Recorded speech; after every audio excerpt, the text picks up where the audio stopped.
Vishnu dark x, सच्ची अपराध कहानियां। नमस्कार दोस्तों, क्या एक छोटी सी वस्तु किसी जीवन के अंत और किसी के पाप के पर्दाफाश का कारण बन सकती है?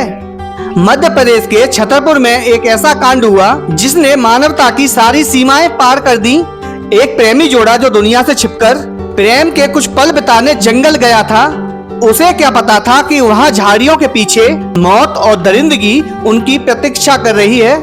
आज की सच्ची घटना में हम आपको बताएंगे कि कैसे पुलिस के पास कोई भी गवाह न होने के बावजूद केवल 2 प्रयुक्त कंडोम ने उन 2 हवस के भेड़ियों को सलाखों के पीछे भेजा, जिन्होंने एक छात्रा और एक प्रेमी को तड़पा तड़पा कर मार डाला था। वीडियो के अंत तक बने रहिए, क्योंकि इस कहानी का हर मोड़ आपको सोचने पर विवश कर देगा। तो देर न करते हुए चलते हैं कहानी की तरफ। यह घटना मध्य प्रदेश के छतरपुर जिले की है। दिन था 11 अगस्त 2017। छतरपुर शहर की हलचल के बीच एक ऐसी साजिश पनप रही थी जिससे पूरा प्रदेश हिलने वाला था। साक्षी, जो कि बीएससी अंतिम वर्ष की छात्रा थी, एक बहुत ही होनहार और शांत स्वभाव की लड़की थी। वह अपनी पढ़ाई को लेकर बहुत गंभीर थी और छतरपुर में अपने चाचा चाची के साथ रहकर अपने भविष्य के सपने बुन रही थी। उसी के महाविद्यालय में पढ़ने वाला एक युवक था। मोनू और साक्षी के बीच का संबंध केवल मित्रता एक सीमित नहीं था, वे एक दूसरे से अटूट प्रेम करते थे। लेकिन उनके प्रेम के मार्ग में सबसे बड़ी बाधा थी समाज और उनकी अलग अलग जातियां। उन्हें पता था कि यदि उनके परिवार को इस संबंध का पता चला तो भारी विरोध होगा। 11 अगस्त की सुबह दोनों ने निर्णय लिया कि वे कुछ समय एक दूसरे के साथ एकांत में बिताएंगे। जब साक्षी सुबह घर से निकली तो उसने अपनी चाची से कहा, चाची, आज मुझे महाविद्यालय से लौटने में थोड़ा विलंब हो सकता है, आप मेरी प्रतीक्षा मत कीजिएगा, मैं शाम 6 बजे तक स्वयं लौट आऊंगी। चाची ने उसकी बातों पर विश्वास कर लिया, क्योंकि साक्षी कभी झूठ नहीं बोलती थी। साक्षी और मोनू जब मिले तो पहले उन्होंने किसी सुरक्षित स्थान पर जाने का विचार किया। मोनू ने होटल जाने का सुझाव दिया, परंतु साक्षी डर गई। उसने कहा, होटल में पहचान पत्र देना होता है, वहाँ कर्मचारी कई प्रकार के प्रश्न करते हैं और यदि हमारे परिवार को भनक भी लगी तो बहुत बदनामी होगी। उन्होंने नदी किनारे जाने का भी विचार त्याग दिया और अतः छतरपुर के समीप स्थित झंझन देवी के जंगल को चुना। उन्हें लगा कि उस घने सन्नाटे में उन्हें कोई नहीं देख पाएगा। दोपहर का समय था, सूरज की किरणें घने पेड़ों को चीरकर जमीन तक नहीं पहुंच पा रही थी। दोनों जंगल की गहराई में एक शांत स्थान पर बैठ गए। वे अपनी ही बातों में मग्न थे और धीरे धीरे एक दूसरे के निकट आ गए।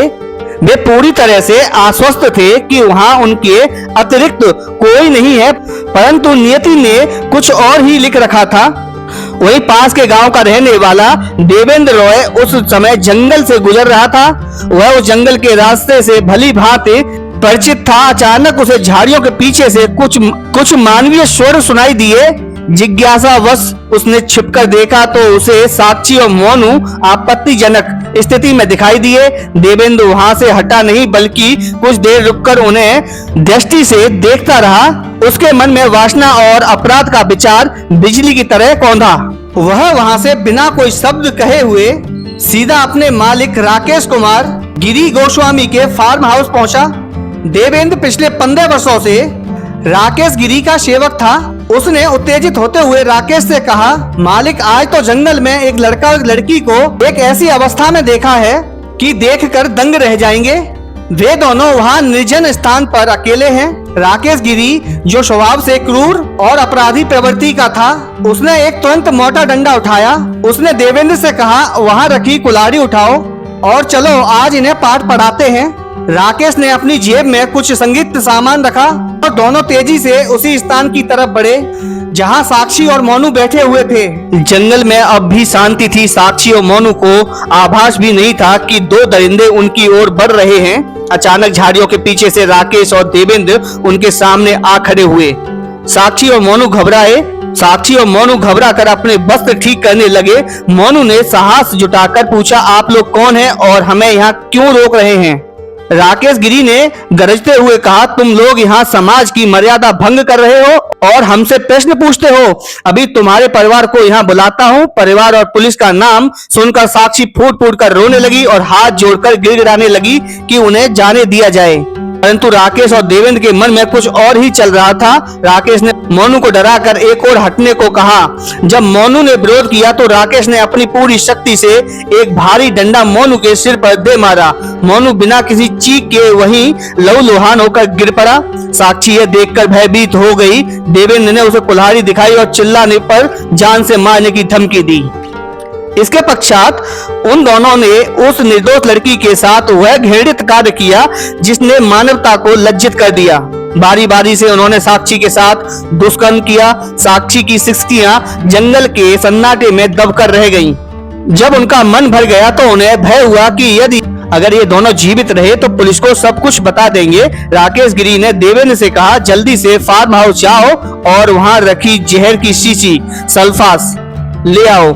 देवेंद्र भागकर गया और जहर ले आया।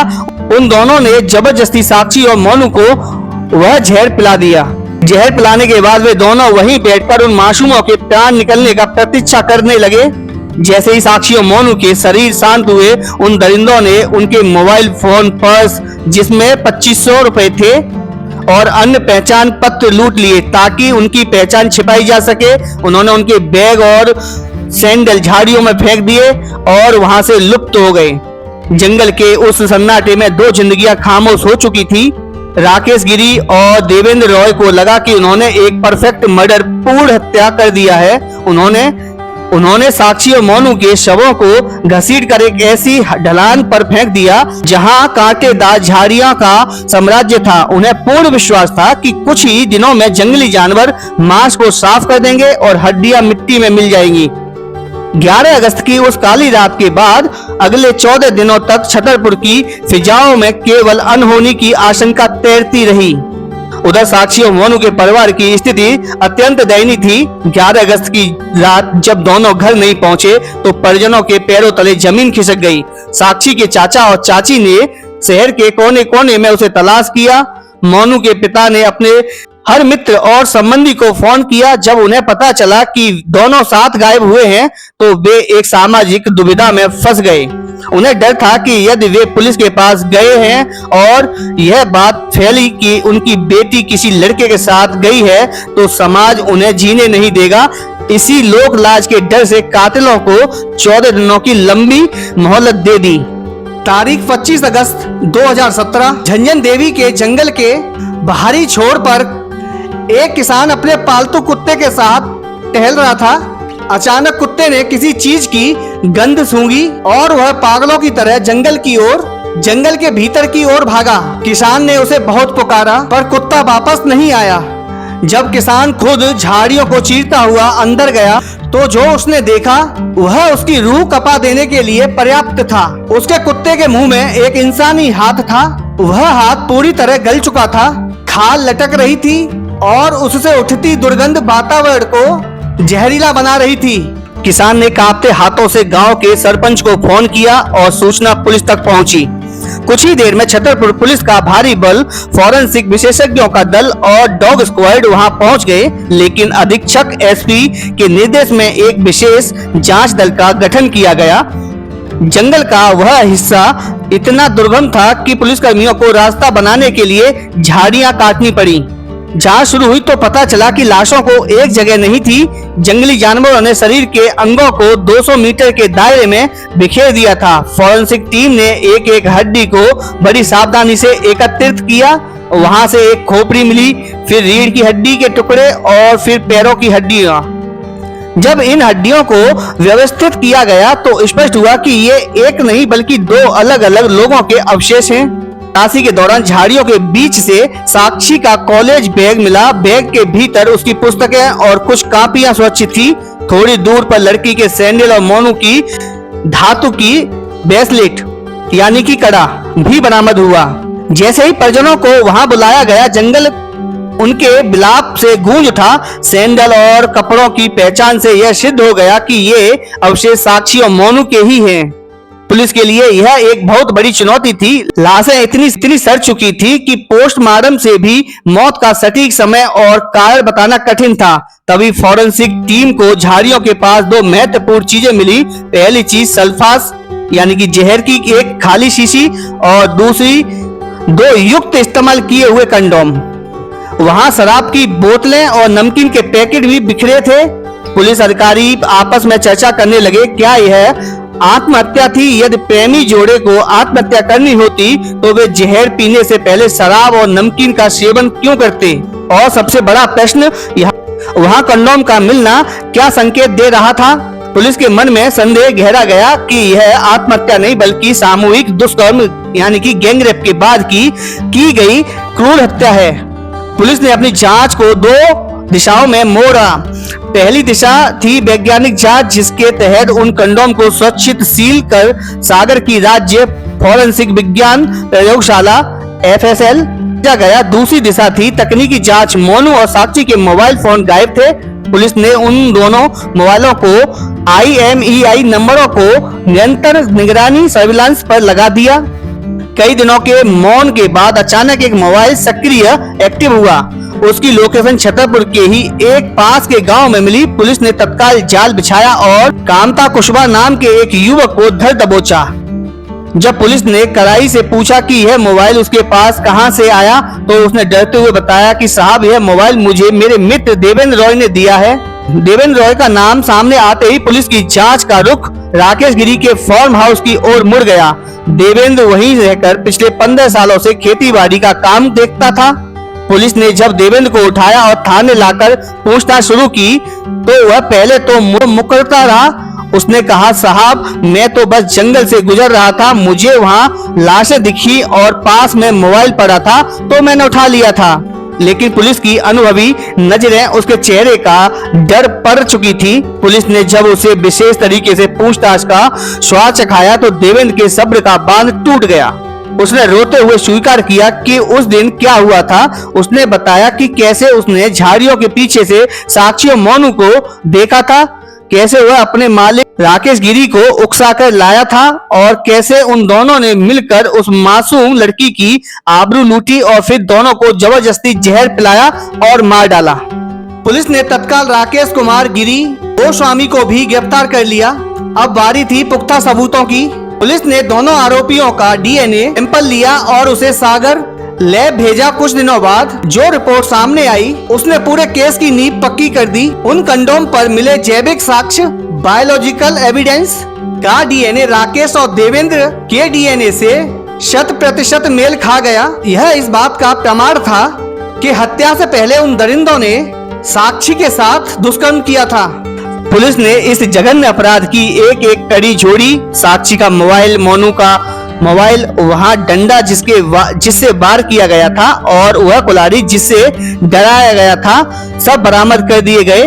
पुलिस ने अदालत में एक अवैध चार्जशीट पेश की। अदालत में यह मामला बरसों तक चला। बचाव पक्ष के वकीलों ने इसे प्रेम प्रसंग में की गई आत्महत्या का रंग देने की बहुत कोशिश की। उन्होंने तर्क दिया कि प्रेमी जोड़े ने समाज के डर से जहर पिया होगा, लेकिन सरकारी वकील ने कंडोम की DNA रिपोर्ट और बरामद किए गए मोबाइलों को सबूत के तौर पर पेश किया। उन्होंने तर्क दिया कि यदि यह आत्महत्या होती तो उनके मोबाइल आरोपी के पास क्या कर रहे थे और जहर की शीशी पर किसके फिंगरप्रिंट्स थे। अतः 30 दिसंबर 2023 को छतरपुर की अदालत ने अपना ऐतिहासिक फैसला सुनाया। मानवीय न्यायाधीश ने कहा कि यह कृत्य समाज के माथे पर एक कलंक है। अदालत ने राकेश कुमार गिरी गोस्वामी और देवेंद्र रॉय को दोषी करार देते हुए उन्हें दोहरा आजीवन कारावास की सजा सुनाई। कोर्ट ने आदेश दिया कि उनकी यह सजा तब तक चलेगी जब तक उनके शरीर में अंतिम सांस है। आज वे दोनों दरिंदे सलाखों के पीछे अपनी करनी का पश्चाताप कर रहे हैं, लेकिन साक्षी और मोनू के परिवार के लिए वह घाव आज भी हरा है। यह कहानी हमें सिखाती है कि अपराधी चाहे कितना भी शातिर क्यों ना हो, वह कोई ना कोई सुराग अवश्य छोड़ जाता है। उन दो कंडोम ने जिन्हें कातिलों ने कूड़ा समझकर फेंक दिया था, अतः उन्हें उनकी सही जगह यानी कि जेल के पीछे पहुंचा दिया।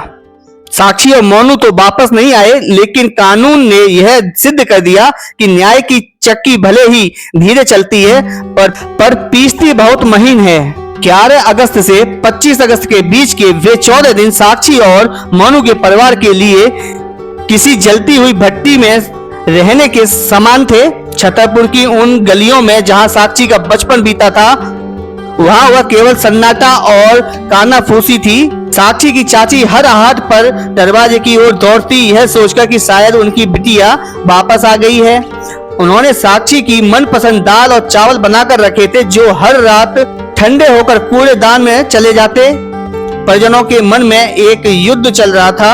एक तरफ ममता थी जो कह रही थी कि पुलिस के पास जाओ, और दूसरी तरफ समाज का वह खोखला डर था जो उन्हें रोक रहा था। लोग क्या कहेंगे, लड़की जवान है, किसी लड़के के साथ गई है, बदनामी हमारी ही होगी। इसी झूठी प्रतिष्ठा की बेदी पर न्याय की पुकार दम तोड़ रही थी। मोनू के पिता भी छुप छुप कर उन सभी स्थानों पर जा रहे थे जहां प्रेमी जोड़े अक्सर बैठते थे, लेकिन उन्हें क्या पता था कि उनका बेटा अब इस दुनिया की किसी भी गलियों में नहीं मिलेगा। जब पुलिस हिरासत में राकेश गिरी और देवेंद्र रॉय का आमना सामना हुआ, तो पुलिस ने एक ऐसी मनोवैज्ञानिक चाल चली जिसने उनके पत्थर जैसे दिलों को भी झकझोर कर रख दिया। इंस्पेक्टर ने देवेंद्र की आंखों में आंखें डालकर पूछा, जब तुम उस बच्ची को जहर पिला रहे थे, क्या तुम्हें अपनी बेटी का चेहरा याद नहीं आया था? इस सवाल ने देवेंद्र का बांध तोड़ दिया। उसने रोते हुए सब बताया जो अभी तक फाइलों में दर्ज नहीं था। उसने बताया कि जब राकेश गिरी ने मोनू के सिर पर डंडा मारा तो मोनू एक बार उठा था। उसने साक्षी का हाथ पकड़ने की कोशिश की थी, लेकिन राकेश ने दोबारा वार किया और मोनू निढाल हो गया। साक्षी की चीखें जंगल की हवाओं में विलीन हो रही थी, क्योंकि वहां मीलों तक कोई इंसान नहीं था। उन दरिंदों ने न केवल साक्षी की देह को रौंदा, बल्कि उसकी आत्मा को भी कुचल दिया। दुष्कर्म के बाद जब साक्षी अर्धनग्न अवस्था में जमीन पर पड़ी थी, तो राकेश ने सिगरेट जलाकर बड़े ही शांत स्वर में देवेंद्र ने कहा, इसे जिंदा छोड़ो तो हम दोनों फांसी चढ़ेंगे। तभी सल्फास की वह घातक शीशी निकाली गई। साक्षी ने पानी के लिए मिन्नत की थी, लेकिन उन हैवानों ने जहर को ही पानी में घोलकर उसके गले के नीचे उतार दिया। देवेंद्र ने बताया कि जहर पीने के बाद साक्षी और मोनू के शरीर लगभग 20 मिनट तक तड़पते रहे। वे एक दूसरे की ओर हाथ बढ़ा रहे थे, लेकिन जहर की जलन ने उन्हें एक दूसरे से दूर कर दिया। राकेश गिरी वहां खड़ा होकर अपनी घड़ी देख रहा था, जैसे कि किसी फिल्म के अंत होने का इंतजार कर रहा हो। पुलिस की जांच में सबसे बड़ा मोड़ तब आया जब सागर फॉरेंसिक लैब से रिपोर्ट बंद लिफाफे में आई। पुलिस अधीक्षक एसपी ने जब उसे पढ़ा तो उनके चेहरे पर एक विजय की मुस्कान थी। उन दो प्रयुक्त कंडोम पर न केवल साक्षी का जैविक अंश मिला था, बल्कि राकेश और देवेंद्र का स्पष्ट डीएनए प्रोफाइल भी मिल गया था। आधुनिक विज्ञान की वह ताकत थी जिसके सामने अपराधियों की हर सफाई धरी की धरी रह गई। पुलिस ने उस स्थान का पुनर्चना किया। राकेश गिरी को उसी पेड़ के नीचे ले जाया गया जहां उसने यह कृत्य किया था। वहां पहुंचते ही राकेश के हाथ पैर कांपने लगे। उसे लगा कि जैसे साक्षी की रूह वही खड़ी उसे देख रही है। जब यह मामला छतरपुर की अदालत में पहुंचा तो पूरे शहर की नजरें वहां टिकी थी। बचाव पक्ष के वकील ने बहुत ही घटिया दलीलें दी। उन्होंने कहा कि साक्षी और मोनू अपनी मर्जी से वहां गए थे, उन्होंने खुद जहर पिया होगा, पुलिस ने मेरे वकीलों को फंसाया है।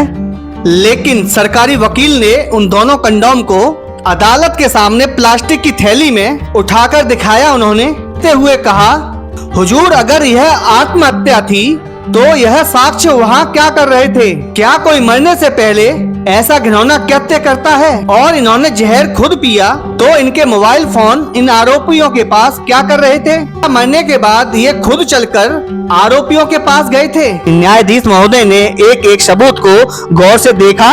135 गवाहों और 200 से अधिक दस्तावेजों सबूतों के बाद यह सिद्ध हो गया कि यह दुर्लभ से दुर्लभ मामला है।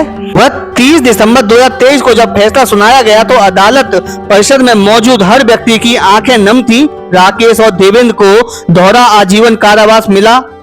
इसका अर्थ था कि वे जेल की सलाखों के पीछे ही अपनी आखिरी सांसें लेंगे।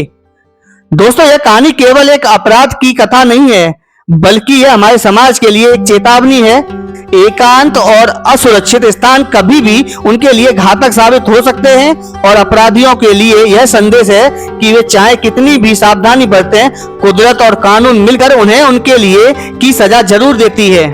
छतरपुर का एक झंझन देवी जंगल आज भी वहाँ खड़ा है, लेकिन उन दो मासूमों की याद आज भी वहाँ के पत्थरों में कैद है। पुलिस की सजगता और वैज्ञानिक जांच में अतः एक हारी हुई बाजी को जीत में बदल दिया। पुलिस की जांच अब अपने अंतिम चरण में थी। छतरपुर पुलिस ने इस केस को इतना मजबूत बनाया कि बचाव पक्ष के पास बचने का कोई मार्ग शेष ना रहे। केस डायरी अनुसार पुलिस ने उस डंडे को और कुल्हाड़ी को भी बरामद कर लिया था, जिसे राकेश गिरी ने अपने फार्म हाउस के पीछे एक सूखे कुएं में फेंक दिया था। फॉरेंसिक विशेषज्ञों का उस डंडे पर मोनू के रक्त के अंश मिले थे। चार्जशीट में धारा 302 हत्या, 376 डी सामूहिक दुष्कर्म, 394 लूटपाट के दौरान चोट पहुंचाना और 201 साक्ष्य मिटाना के तहत गंभीर आरोप लगाए गए। पुलिस ने यह भी स्पष्ट किया कि कैसे आरोपियों ने साक्ष्यों को नष्ट करने के लिए शवों को जंगली जानवरों के हवाले कर दिया था। यह एक सोची समझी साजिश थी, न कि आवेश में किया गया कोई अपराध। गिरफ्तारी के बाद राकेश गिरी और देवेंद्र रॉय को छतरपुर जेल के अलग अलग बैरकों में रखा गया। जेल के सूत्रों के अनुसार शुरुआती रातों में राकेश गिरी सो नहीं पाता था। वह जेल के प्रहरियों से अक्सर पूछता कि क्या उसे फांसी होगी। उधर देवेंद्र रॉय, जो केवल एक नौकर था, वह पूरी तरह टूट चुका था। उसने स्वीकार किया कि वह राकेश के दबाव में था, परंतु कानून की दृष्टि में वह उतना ही अपराधी था जितना कि राकेश। जेल के भीतर इन दोनों को अन्य कैदी भी घृणा की दृष्टि से देखते थे। जब अन्य अपराधियों को पता चला कि उन्होंने एक बच्ची के साथ दरिंदगी की है और फिर उसे जहर पिला दिया, तो जेल के भीतर भी उनका बहिष्कार कर दिया गया। यह उनके मानसिक पतन की शुरुआत थी। 30 दिसंबर 2023 की सुबह छतरपुर की जिला अदालत के बाहर भारी पुलिस बल तैनात था। साक्षी और मोनू के बूढ़े माता पिता अपनी आंखों में न्याय की आस के लिए बैठे थे। जब न्यायाधीश ने अपना आसन ग्रहण किया तो न्यायालय कक्ष में सन्नाटा छा गया। न्यायाधीश ने अपने फैसले में टिप्पणी की, यह अपराध केवल दो व्यक्तियों की हत्या नहीं है, बल्कि यह समाज के उस विश्वास की हत्या है जो हम एक दूसरे पर करते हैं। अपराधियों ने न केवल कानून तोड़ा, बल्कि उन्होंने एक बेबस लड़की की गरिमा को तार तार कर उसे मृत्यु के द्वार तक धकेला। ऐसे अपराधियों के प्रति उदारता बरतना न्याय के विरुद्ध होगा। जब दोहरे आजीवन कारावास की सजा सुनाई गई तो राकेश गिरी के चेहरे की हवाइयां उड़ गईं। उसे लगा था कि ऊंची पहुंच और धन के बल पर बच निकलेगा, लेकिन डीएनए रिपोर्ट और उन दो कंडोम ने उसके भाग्य का फैसला कर दिया था। इस घटना के बाद छतरपुर और आसपास के क्षेत्रों में एक बड़ा बदलाव देखा गया। पुलिस ने झंझन देवी के जंगल और अन्य सुनसान क्षेत्रों में गश्त बढ़ा दी। कॉलेज में सुरक्षा और जागरूकता के विशेष सत्र आयोजित किए गए, लेकिन सबसे बड़ा बदलाव परिवार में आया। माता पिता ने समझा कि बच्चों पर अत्यधिक पाबंदी और लोक लाज का डर कभी भी उन्हें मौत के मुंह में धकेल देता है। यदि साक्षी और मोनू के परिवार ने पहले दिन ही पुलिस में रिपोर्ट दर्ज करा दी होती तो शायद कातिल उसी समय दबोच लिए जाते और शवों की ऐसी दुर्दशा न होती। साक्षी और मोनू आज हमारे बीच नहीं है, लेकिन उनकी यह त्रासदी हमें सचेत करती है। यह कहानी हमें बताती है कि बुराई चाहे कितनी भी शक्तिशाली क्यों ना हो, सत्य के एक छोटे से अंश यानी डीएनए सुराग के सामने वह टिक नहीं सकती।